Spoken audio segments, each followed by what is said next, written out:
The Lord be with you, dear heart dwellers. We serve such a wonderful God. He's so amazing. Tonight He's made some beautiful promises that I'm longing to share with you. But first, I need to ask your prayers, and I need to explain a couple situations to you. I want to ask for your prayers for Ray, the elderly woman who was living here that we put up in the front house with the little dogs. You probably remember some of the videos that I did about our trials with her. Anyway, she, I think, had a mini stroke and collapsed and fractured her shoulder and displaced her hip and is now in a nursing home after having surgery. Please pray for her. She doesn't know the Lord, and it may be her time is coming soon. So please lift her up in prayer that she'll receive Him. I want to share with you all just how wonderful our God is. He touched me in a wonderful way tonight. But first I must give you a little background on our situation and the trial that we've been going through almost every day. Tonight before I came into worship, I was being pelted with all kinds of threats about our housing, that we were going to have to leave and the owners were taking it back, and along with it came a flood of ideas on how we might be able to secure this place. To give you a little history, 13 years ago it was a squat used by heroin addicts just about in the middle of town, but surrounded by trees and a huge empty field with horses. We found it because we were bringing them food and clothing and blankets and other necessities every week. It had pretty much been gutted and trashed by the homeless who lived in it. The field behind the house was called the killing field because so many alcoholics had frozen to death out there. But some of them lived in this house. They rigged up a light bulb in the back room to keep themselves warm. Well, they abandoned the house and left town, and we obtained permission to take it over from the owners who were in southern India. And we were going to use it as a mission and a place where we could base taking food out to the poor, because at that time we were living in a little 15-foot Yellowstone camper trailer. Anyway, just around the time the city was going to condemn it and tear it down is when we got it. The front house had some serious problems with the adobe walls in the bathroom deteriorating. And the back house, well, it was being used by the homeless, and the city didn't look on that too well. It actually is 2 adobe houses on a small piece of land, and in Taos here, which is an international tourist attraction for businessmen and their families from Texas and college students from all over the country. The ski slopes are famous even around the world, and college students come here for wilderness trekking, and most of all, the town is situated at the base of the Rockies and populated by quaint little adobe houses. It's almost like living in Spain or Mexico. And for this reason, it's become a famous retirement and artist community for writers and actors and politicians. So that's a little background on Taos. I left out the Taos Indian Pueblo, the oldest permanently inhabited dwelling in North America, and the University of Mexico has a campus here as well. So a lot of people retire here. That's a little history. And the Lord planted us in this place. He planted us in this town and then provided this house. It was not our wish to live here. Actually, we wanted to stay on the mountain, but He brought us here, so here we are. When we took over this property, there was a group of kids that they employed, high-risk kids that were employed, called Rocky Mountain Youth Corps. Well, we had them come in and clean it out in the middle of the winter, although the supervisors would not let them come in until I removed all the needles and defecation. It was bad, really bad, and we filled a long construction site dumpster with all the trash, including a collapsed storage shed, broken windows, and just accumulated garbage from squatters, rotten food and the like. Anyway, we painted, we cleaned, we made improvements. We put in new windows that were handmade with insulated glass to replace all the broken ones. A church had donated those to us. Kitchen counters and bathroom and plumbing fixtures. And finally, when my mother passed away, we used a good portion of our inheritance on enclosing a porch and getting a hot tub and above ground endless pool that we used because we both have fibromyalgia. This was a gamble, and please don't tell me how foolish I was. Thank you very much. But we felt that someday we could buy this property from the owners who lived in southern India. They left the property sit for 8 years before we got it, and we've been here for 13. We also did extensive landscaping and gravel where there was only dirt and mud, and I mean it was bad. It was dangerous walking across the yard because the mud was so slippery. And we rebuilt their storage shed and have enjoyed this place. It's been just perfect for our needs. We have always sensed very strongly that someday this place would be ours, which was totally by faith because there was no way in the world we could buy it. So the owners, I guess, finally had enough of working in India and showed up about a month ago, being very serious about moving into the front house and retiring. The bathroom had been destroyed by squatters who let the pipes freeze and burst, and the water eroded the adobe walls until they collapsed in the bathroom. So they hired some men to restore the bathroom, and you can see the progress out of one of our windows. Brick by brick, right outside our window, the adobe wall is going up. And while we're happy for them that it'll be restored, along with every brick comes another attack against our faith. Your days are numbered here. You're going to be homeless. Now the brick wall has been finished and the roof is going up. So we've been sanding and staining floors, and from when Ray lived in there with the dogs. The floor was absolutely ruined, and we felt it was our responsibility to restore it. So we've been sanding and staining the floors and painting it and getting it restored so that the owners would have a nice house to move back into. We also have a sweet little prayer chapel in the front house where we've had many worship gatherings and prayer meetings. Anyway, the Lord has made a significant change in the whole atmosphere of this area.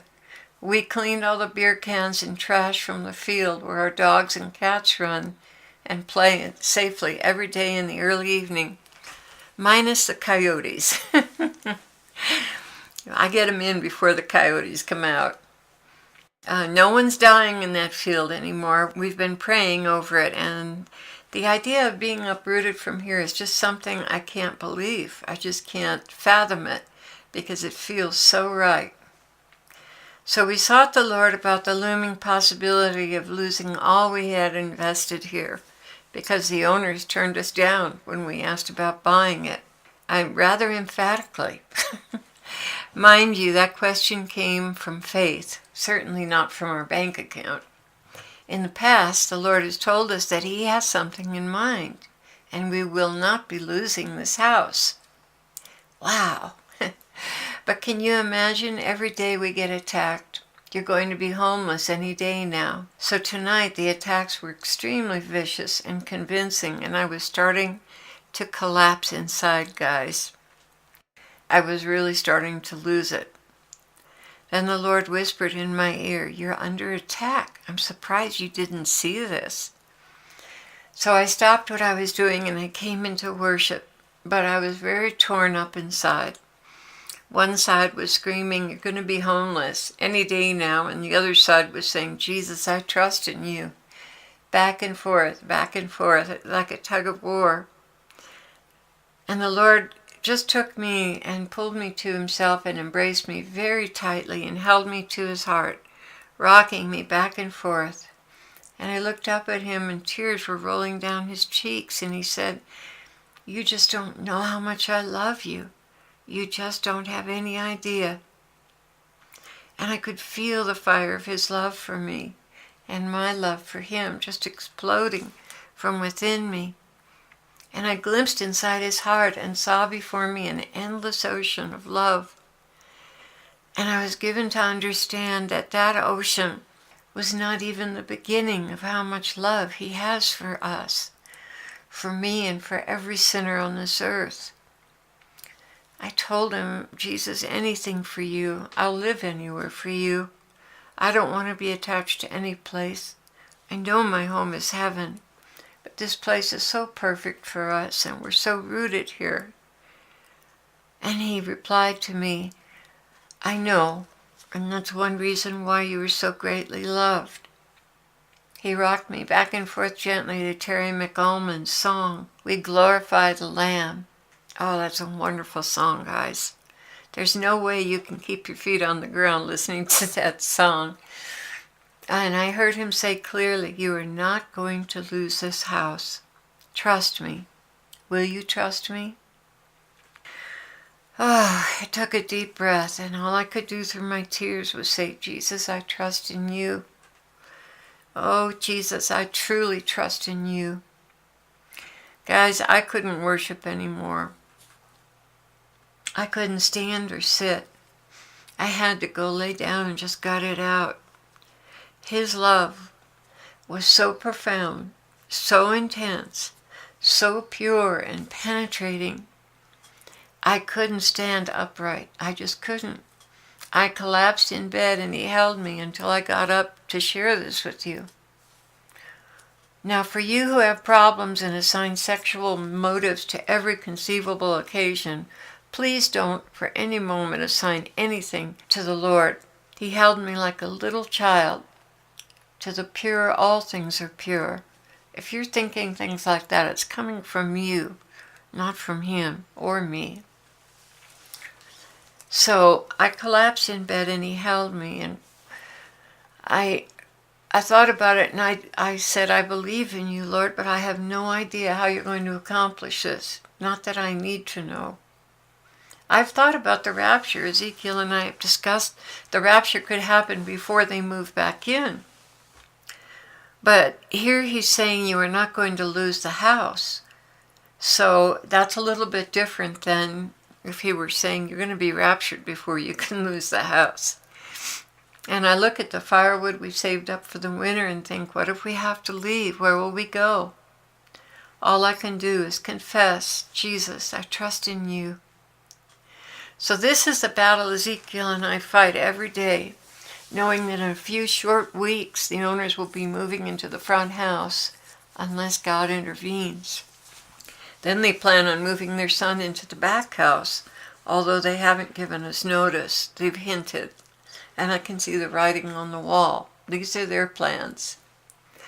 But Jesus is also written on that wall. You are not going to lose this house. And I have told him time and time again, Lord, I love you. I don't care if we're back in a little 15-foot trailer, as long as we can continue to serve you, as long as our animals are safe and we can still record.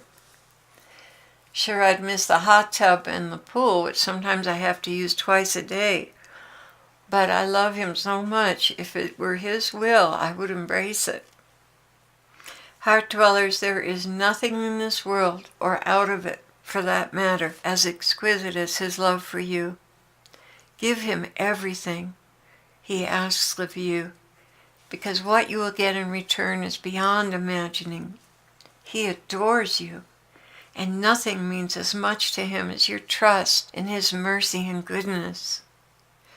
Once you glimpse the inside of his heart, and I know some of you have, you cannot imagine anything bad happening to you. All things contribute to the good, because his love is so broad and deep and high. He would never allow anything in your life that didn't end to your advantage in this life or the next. I don't love him for what he's given us, although that would be easy enough. I love him for who he is, for the beauty of his incomparable soul. Nothing, no one in this world can compare to our God. And he's calling us all into deeper intimacy and knowledge of his love. Oh, how privileged we are in this time in history. This is a divine movement of His love, guys. He's calling us deeper and deeper. How blessed we are as a people that God has opened His heart wide and asked for us to come in and inhabit that place. So after I finished writing this, I just said, Lord, please, what do you have for us tonight? And He began, my love is vaster and deeper than any ocean on earth. Truly, it is without end for you, my people. Come to me. Come rest in my heart. Drop what you're doing and come rest in me. I have made a dwelling for you in my heart. It is called heaven. Yet even while you are still pilgrims on earth, I have an antechamber, beautifully adorned with gardens of spices and flowers, clear running waters, culminating in crystal mirrored lakes. This is our trysting place. This is where we share and plan and talk about the issues in your life and the world. This is a place of profound peace and comfort. Yet behind the walls of this chamber, my heart is beating like a mighty locomotive, surging forward, every thrust of the engine loving you more and more. You will come to know this love in heaven, but were I to expose it to you on earth, you would not remain alive. And so I hide it from you. But the effects of this mighty love still permeate your world, shape your heart, and perfect you. So many are ready to beat you into submission to a religious spirit, void of any tenderness or love, stacked high with rules and social customs. But that is the device of men. My way is love. Love so powerful that you cannot resist its attraction. Love so sacrificial that I poured my blood out onto the ground to have you with me forever. Yes, drop by drop, I declared my love for you. Do not wound me with distrust. Rather confess your trust often. Jesus, I trust in you. Oh, how I long to hear those words from you. Jesus, I trust in you. You suffer many things on this earth, but there is no suffering comparable to losing my fellowship, unless it is the void in your hearts because you've not sought my fellowship. You have nothing to fear from me and everything to gain. I know when you stand and when you sit.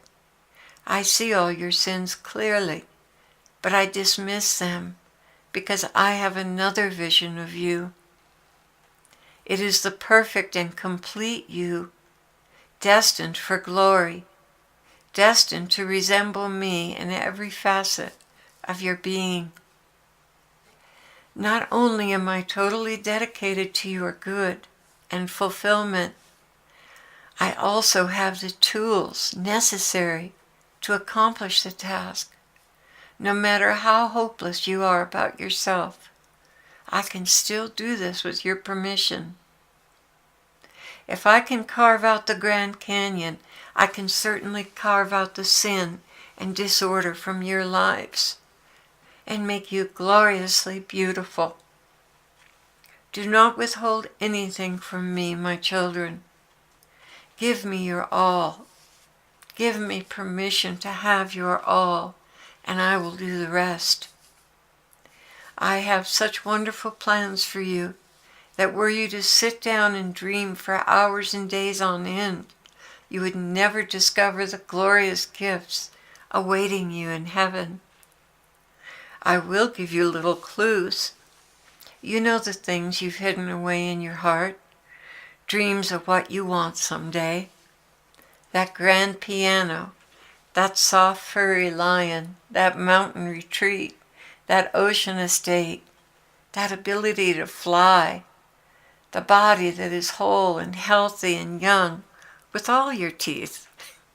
That exquisite ability to fly and figure skate and ski down mountains, to preach and teach and heal the sick, to rule and reign in righteousness, establishing justice for all men, women, and children. That orchestral choir of angels, that voice that hits all the notes perfectly. Those songs that glorify and worship me, and the perfect execution of piano pieces. All and much, much more await you in heaven. So I ask you, merely trust in me. Give me your hearts, your lives, your total and unconditional trust, knowing that everything happens to you for a good reason, because my love for you is beyond comprehension, and there is a sure and important meaning to all the events of your lives. I am in this moment imparting faith and trust to those who will receive it with the innocence of a child. I have so much more for you, but it is all built on the foundation of trust. Receive from me that trust now. It is yours for the taking.